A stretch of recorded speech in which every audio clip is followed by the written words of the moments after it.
Hey everyone, I'm Owen Bickford, Senior Software Developer at SmartLogic. And I'm Sundi Myint, Engineering Manager at Cars Commerce. And we're your hosts for today's episode. For episode 8, we're joined by SmartLogic Director of Engineering, Dan Ivovich. Hey, Dan. Hello. And we thought it would be fun to chat about all things DevOps. So for those who haven't ever had the opportunity and blessing to work with Dan, Dan is a wealth of knowledge when it comes to things that are DevOps related. And for a lot of developers out there, DevOps is just a cloud of mystery. And we thought a nice little Q&A session with Dan would be beneficial for everyone. So everyone gets a chance to hear what it's like to work with Dan. Right, Owen? Well, this will be like part of what it's like working with Dan. Right. The Ansible stuff, the getting it out to the world stuff. Dan's passionate allegiance to certain tools after years of being burned by others. Dan, I think lots of our guests might know your history, generally speaking, but do you want to speak to your history of you and DevOps and like how you've ended up in this field and why you're our go-to people? Sure. So I think, I kind of got into the field before DevOps was even really a term we talked about a whole lot. And there was the operations of things, getting the applications hosted, and there was development of them, and never the two should cross. And I don't remember exactly when or even all the background here. It's in that fuzzy, things happened on the internet space, but there was a concerted effort to say, hey, we should all know more about what each other are doing so that this can be more efficient, more effective. And so this like concept of DevOps, where it's a mixture of dev and ops, came out. And for me personally, I've always been really interested in like the server administration side of things and figuring out how to configure machines, breaking a lot of machines along the way, figuring out how to host things. I kind of learned a lot about Linux and servers through installing things like WordPress and the Wikimedia like engine that powers Wikipedia, or insert random website engine like Joomla or Drupal or whatever, and just experimenting with those things, and learned a lot about the command line and web servers. And it was just something I was really interested in. And so when I got into professional software development, in an early job, I was trying to push for Ruby and Rails and these other open source platforms. And I was working with operations folk who were very good, but very used to Microsoft-based hosting. And so there was a lot of knowledge sharing between me as a developer and them as operations folk on how to make these things kind of work and get them running. And so I learned a lot and just strengthened my passion for that. So fast forward then to SmartLogic, and we were building Rails apps and trying to get them deployed, which was a much different story in 2011 than it is today. But there were Rails casts that I found about Capistrano, and I really found the automation of configuring a server through Capistrano to be just awesome. And I think at that point I was like super hooked in being really familiar with not just how to write the application, but how to get it running, keep it running, monitor it, maintain it, update it, scale it. And I've always had an interest in that and have made it part of how I support the SmartLogic team. I was curious. I just did a quick Google search. Pop quiz. Does anyone know when Docker came onto the scene? Docker is a lot newer than the technology Docker uses. I'm trying to think. I want to say sometime between 2007 and 2011. Can I make a 4-year window guess? You can. I thought it was later, like 2014, but I don't know why. Couldn't give you anything real on that. You're actually close. So yeah, the initial release is March 20th, 2013, according to Wikipedia, so assuming that's correct. Yeah, it was right in between.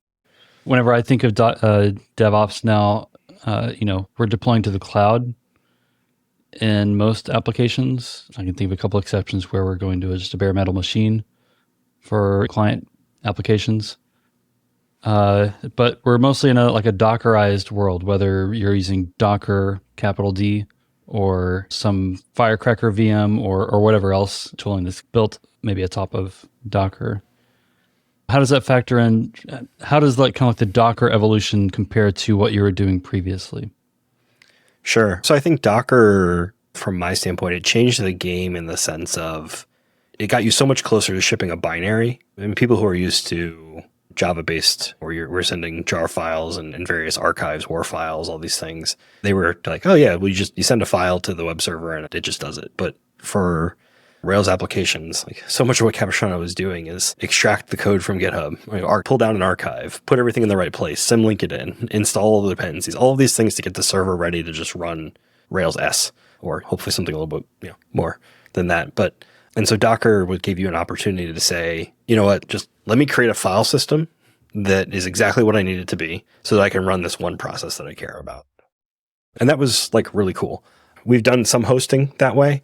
What I find is a little bit of a disadvantage there is you need to really think through all the things you may want to do to that running server or that running process or that running code base. And I think for really small projects, for things that you maybe want to put on a cowboy hat and kind of edit on the fly a little bit or do some rogue hot fixing or whatever, Docker can kind of get in your way on some of those things. And so maybe for early prototypes or beta or alpha applications you're just trying to test the wheels on, I think the Docker can add a layer of complexity that maybe can get in the way. Now, that said, I think for us today, we don't necessarily deploy with Docker, but it's part of our tool chain for sure. And that's largely because Circle CI is such a big user of Docker, and kind of everything we're running is containerized to a degree. But we're using the Circle CI convenience images to start with those base images. And we're, from a continuous deployment standpoint, we're using it to build our Erlang releases. And so we're using Docker images that closely mirror from what standard libraries are available and what C standard libraries are going to link against. We match all of those to that image that we're going to use to build, so that binary will run on our target VM. You said a few words there that I didn't quite follow, and it makes me think about, Owen, you had a thought the other day, or could have been last month or last year, who knows? No, but like framing things for certain people. So like, I guess, Dan, how would you describe what DevOps is to a junior developer who's really just gotten into it? And then maybe we could move to talk about a mid-level engineer who's been working for a few years, to maybe how would you describe it to a senior engineer who's like ready to be managing and deploying apps regularly? Sure. So I think at its lowest level, the way I think about it, it is the approach that we choose to take to make sure that our software pairs as nicely with our infrastructure as possible. And so that can mean a lot of things. But to me, it means configuration, scaling, security, deployment, updates, monitoring. And so it's making sure everybody's aware of what's available, what's needed, so that you have as few surprises when you go to hit go as possible. And then I think one step like further into your career on that side, it's a matter of being able to potentially contribute to or make recommendations on what infrastructure changes you need to support the code that you're working on, or to make sure that you understand how modifying a dependency may impact the next deploy that is going to require that dependency. And I think at SmartLogic, we tend to work towards being as full stack as possible. And so we want everybody to understand not just, okay, I can write the software and it works on my machine. Works on my machine is not a reasonable outcome or solution to, I don't know why it doesn't work in production. And so I think being able to just understand further down from I wrote code to how is it running on a server is important. I think another part of DevOps that, like we're talking about getting code that you wrote out onto a server. I think another thing is you're on a team and you got maybe 4 or 5 people, maybe more, with maybe identical laptops, but maybe not. And people are using different IDEs, different configurations of things. Some people using Postgres.exe or the Postgres installer versus like a Docker image or whatever. So like DevOps also, I think, entails, I think it's like taking on different forms over time. Like sometimes it was promised to like give you a consistent development environment if you're using Dockerized VS Code, for example, dev containers. Or I think maybe more generally, like DevOps is also like helping the development team work with the common set of tools so that they're not focused, they're not spending hours and hours throughout a project trying to get the server running on their own machine. Yeah, and I have friends who work in SRE teams, reliability engineering and things like that, where a large part of their effort is not just the production infrastructure or the QA infrastructure or the test infrastructure, but the development infrastructure. Because I think for some projects, for some teams, for some certain complexity of work that you're doing, development locally may not even be 100% feasible, or maybe not 100% desired, depending on your team and your priorities. And building reproducible, forkable, PR-specific, potentially dev environments or test environments or staging environments can be a large part of what DevOps may mean for certain teams. I'm curious. So where the projects I've worked on are, I don't know if the term's like monoglot or like lowglot. Monorepo? It's primarily Elixir and maybe some JavaScript. Right. Yeah, okay. Like you can do a lot of stuff in a monorepo, but they're like basically Elixir plus some JavaScript. Or other projects are Rails plus maybe some JavaScript. Maybe some Rails on top. But there are, even within monorepos, sometimes multiple different languages. So in a polyglot environment, like what are some of the implications of a polyglot environment where maybe you've got like part of your application written in Rails, part of it's written in Java, so on and so forth, Python?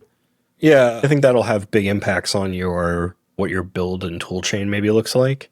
We've had a handful of things where, to some degree, the server you're going to then ultimately run on, you're just saying needs more dependencies. But with more dependencies, you now have a larger surface area for maintenance and patching and potentially upgrades to things that then break other things. And the more moving pieces you have, the more I think you need to be a little bit worried about what if one piece moves and the whole thing. And I think that's where you get maybe a push towards microservices or lambdas where it's, I know these are isolated because I am architecturally deciding for them to be insanely isolated.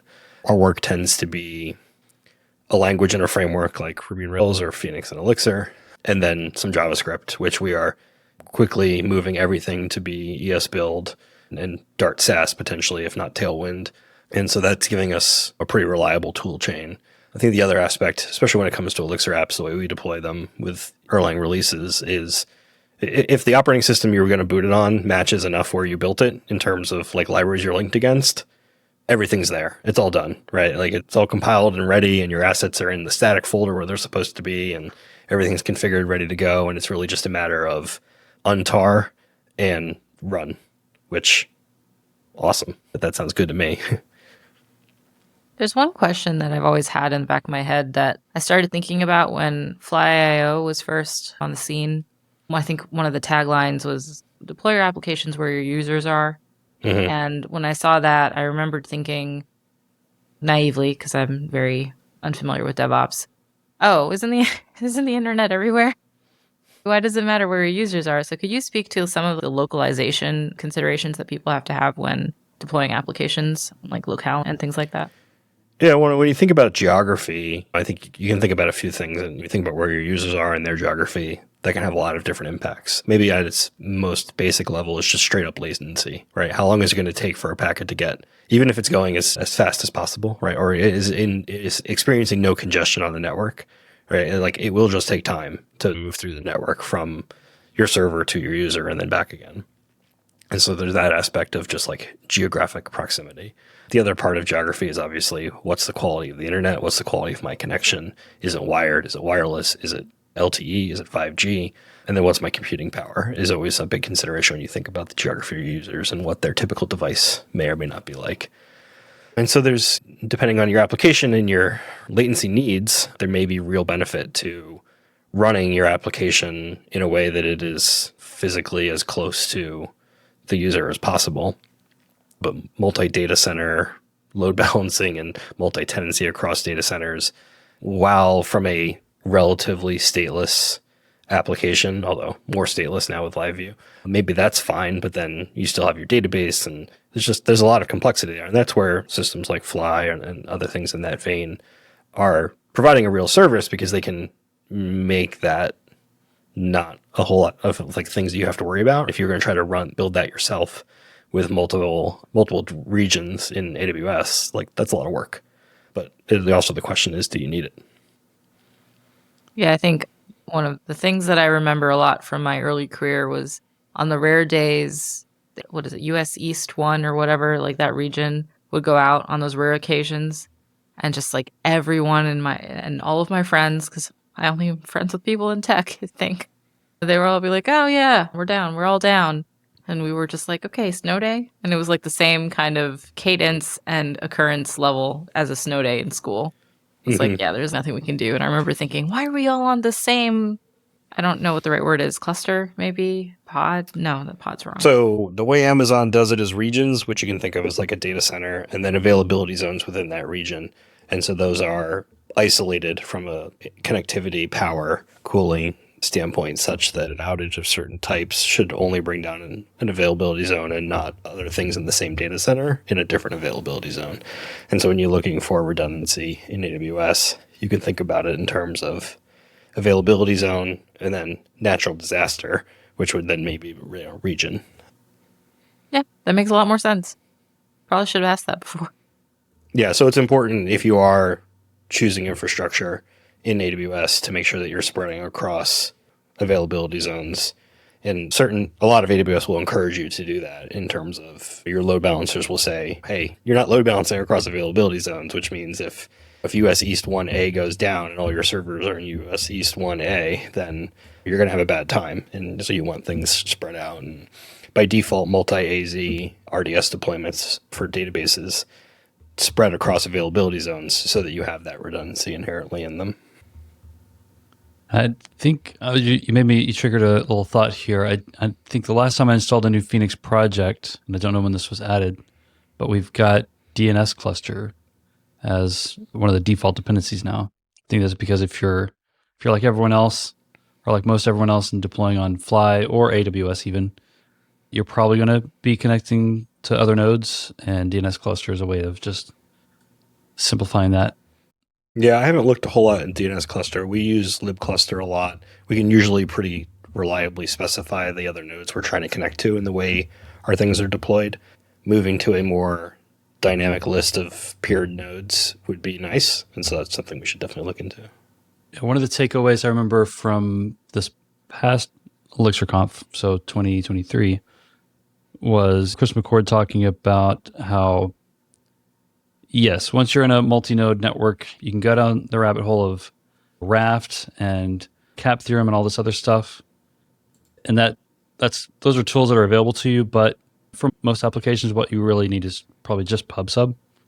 And that will get you the eventual consistency that you typically need without a lot of additional overhead. And I think DNS clusters are like a big piece of that. Yeah, I think if your leader election is often not something you need, right? You just need all the nodes to know about all the other nodes. And you may have to worry about if they split off. But generally speaking, if your health checks can know that your cluster is connected, then I don't know that you necessarily need to worry too much about like the split brain problem.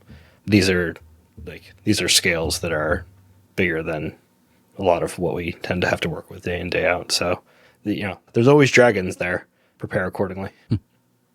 Count your dragons, then deploy. I think another tool in the ecosystem, I don't know because I haven't used it yet. It's just kind of been on the back burner of things to look up sometime whenever I have the chance. Docker is I think the default way of deploying most apps now, but there's a thing called Burrito. So friend of the pod, Digit, and I think Quinn Wilton also collaborated on Burrito, and it's essentially a way of packaging up your Elixir app so that it includes the Erlang build and it uses some nifs to get your application with all its dependencies, with all its system dependencies in a compiled package. Mm-hmm. Yeah, my understanding is it's like one step beyond, or maybe multiple steps, but some amount of steps beyond just a mixed release, an Erlang release, giving you more of what you need, but not necessarily going all the way to like Docker, where you have an image of the entire file system at a change, and then that's what you're passing around. So it's like a nice self-contained in between. Right. Yeah. It's not like its own operating system. It's just the application which lives inside of an operating system somewhere. Have you? I don't think we have had any projects that use that. Have you? No, that's not something we've had a reason to really push on. Although I did have a conversation today where it could become relevant. So we'll just Interesting. We'll see where we're at in a year. Yeah, I think maybe the lower hanging fruit, maybe the easier value there is like embedded devices. Mm-hmm. Where you're not necessarily trying to install Docker along with everything else. I think that's the kind of efforts that fell out of, but it has more general usage or opportunity for more general usage. Yeah. I think thinking about embedded devices is a really good way to bring up the concept that DevOps might, like a good way to think about it might even be, it's how to think about your software physically, like the physical manifestation of it, in the sense that a lot of people start building code and you can generate as many projects as you want on your machine until you literally run out of memory. But that's kind of it, right? Like you can write as much code, make it do whatever you want. And it's like hard to think about the physical limitations that digital things have. We were talking to Frank Hunleth about some nerves projects, and he was picking out different Raspberry Pis versus Raspberry Zero and talking about, they physically couldn't put something somewhere because it doesn't fit that size or that device. And that was one of the first times where it was like, oh yeah, that makes sense, because that thing is like actually physically tiny and it has physical limitations to what kind of software you can run on it. So there's certain things that can't run. It helps put that into context. There are like some things that we take advantage or take for, what is this phrase? Take for granted? Take for granted. Some things we take for granted because we don't think about it as much. And I think it helps, at least me, who's a very visual person, to think about this. This is the certain number of pods that we have running, or like the certain number of X, Y, and Z that is happening right now. And that is what we have to work with. And we need more of that thing to make the thing that we're running into possible, or we need to scale it back because of such and such reasons. Well, it reminds me of a time when we were working with an external DevOps team at a client, and we were building an Elixir application, and they had never deployed one before. And so we talk about the kind of marriage of ops and development.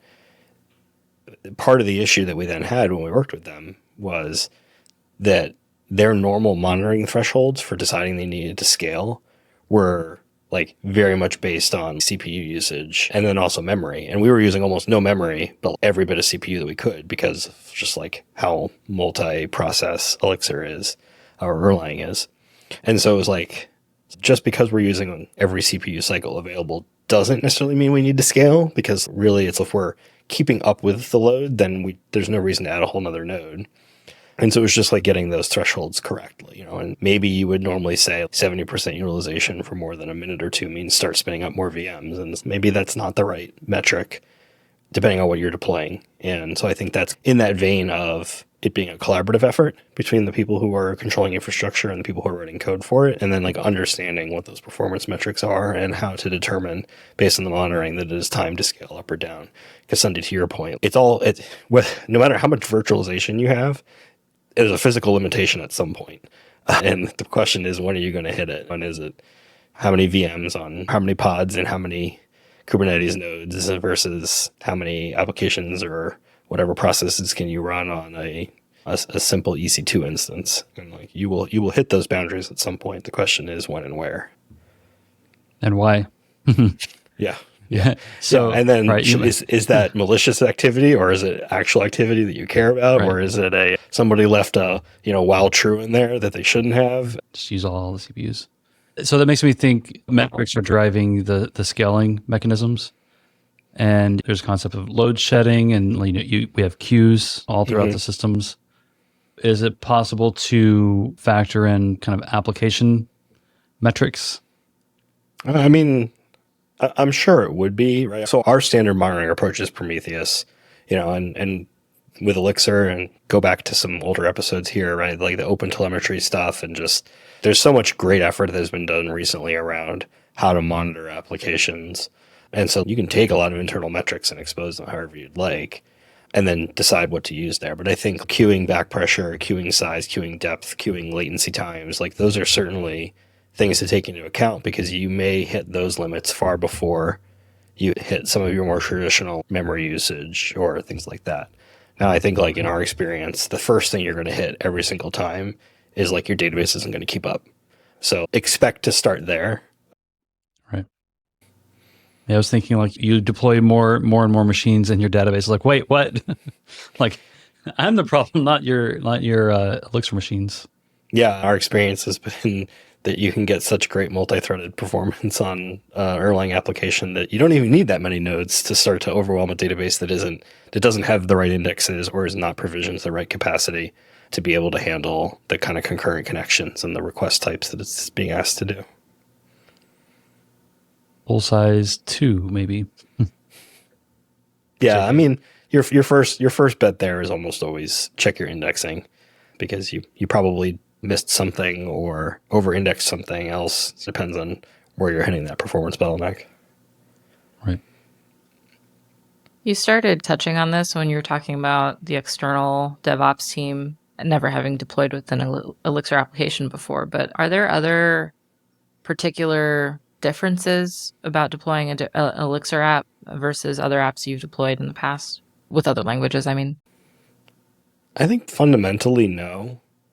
The joy of deploying an Elixir, an Erlang application, is to the OS, it's one process, it's one binary, it's one thing, right? And we can run all sorts of processes, and most particularly Oban, to be able to run jobs all in the same contained thing without having to think about stuff, right? When you look at how we deploy some of our Rails applications, it's our whatever our web server is, the proxy in front of that web server, the Ruby web server, some sort of proxy in front of that, and then Sidekick, and then maybe also clockwork to like trigger Sidekick things on a schedule, depending on how we're monitoring things. Also a process to handle Prometheus ingestion and maybe some stats deconversion, because the tooling there, I'm not sure where it is today, but it was a little kind of lagging behind before. And on the Elixir side, we can do everything we just talked about with a one process, and that's easier.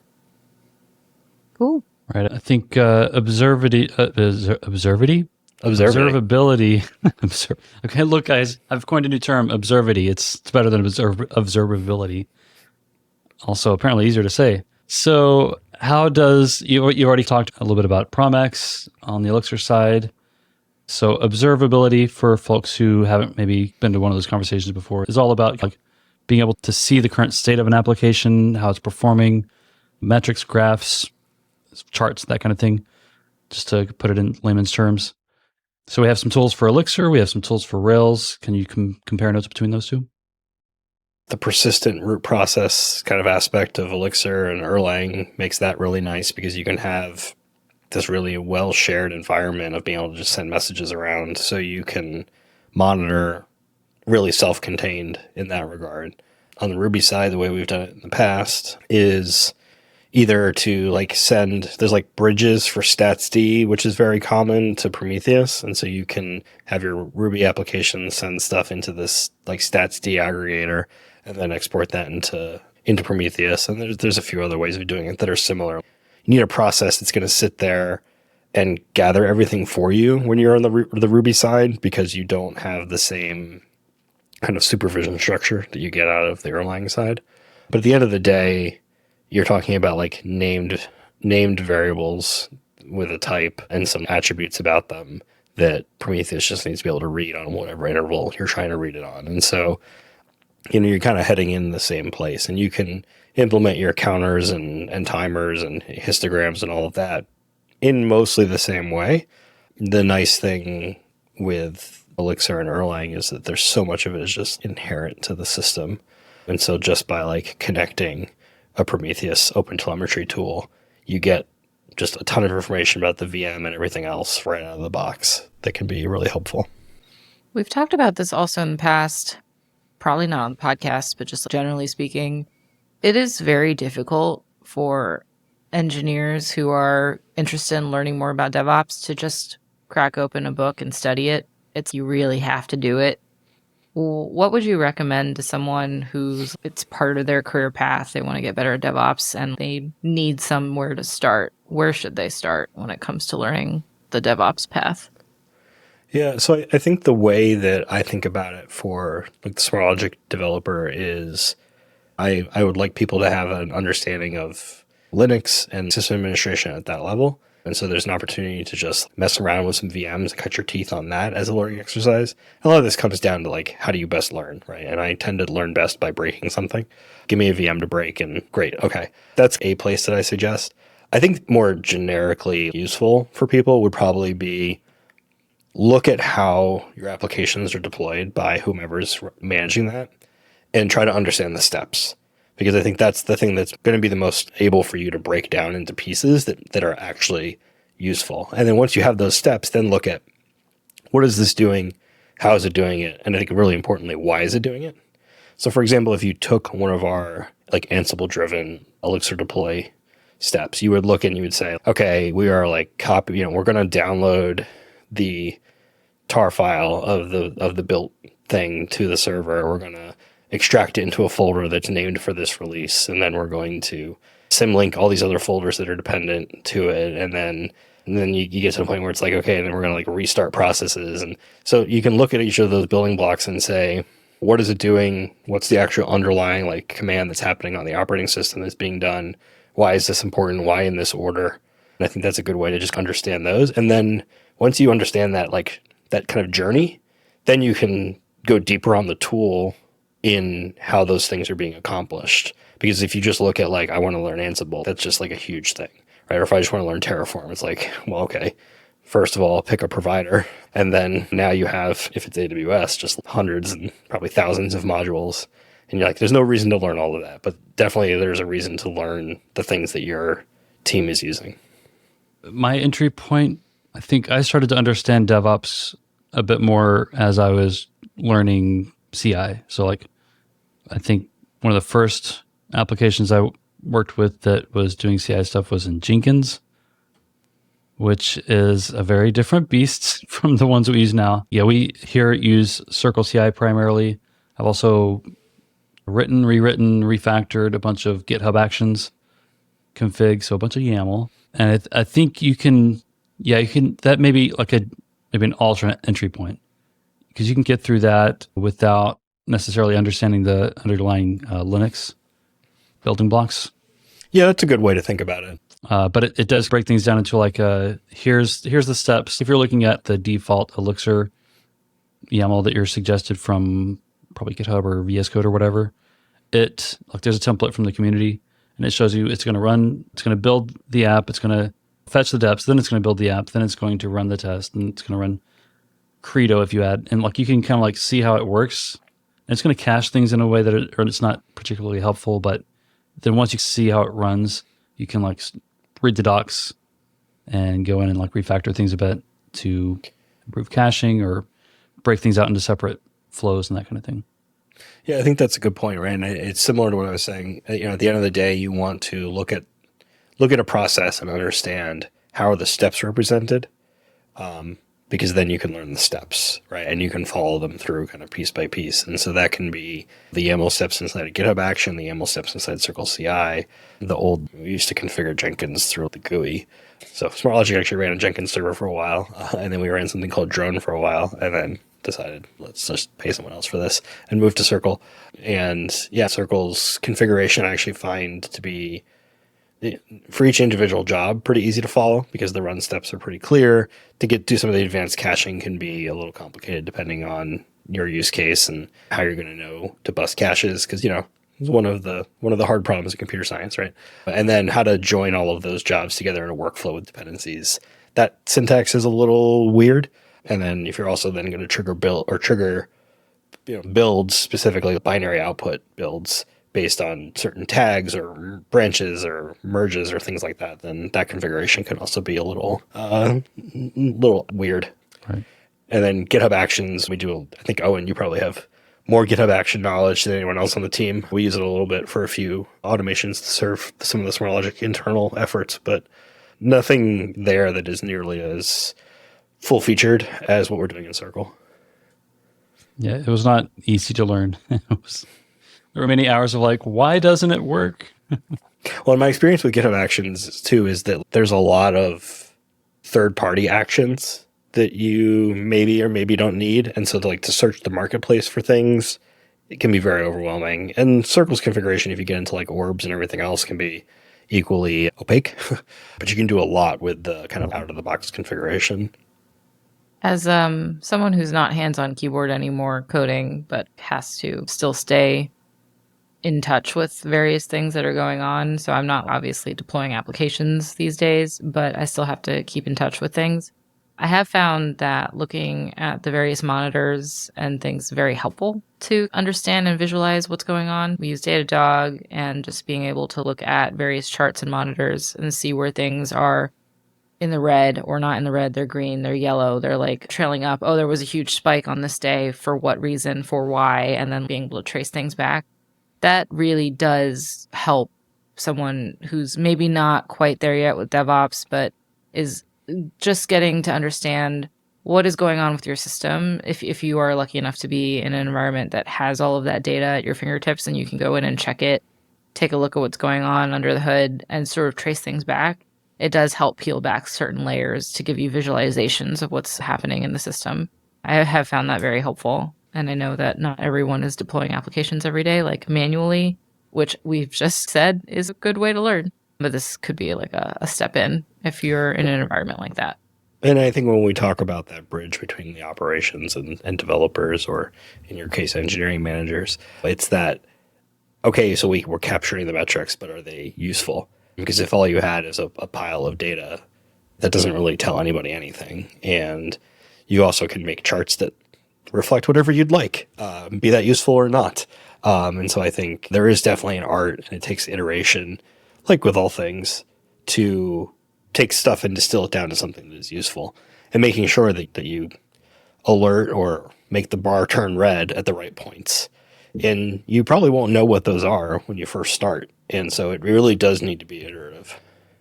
Yeah, I'm curious. So I think we've been thinking and talking about like the happy path and like how everything goes great and you just build your app. That's all we ever experience, Owen. Right, nothing ever goes wrong. So I think before we wrap, I think it'd be good to talk a little bit about failure, and not necessarily about personal failures. What a good way to end it.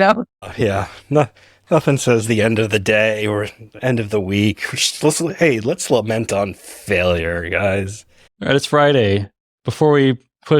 Right before we deploy to prod, Friday afternoon, what might go wrong?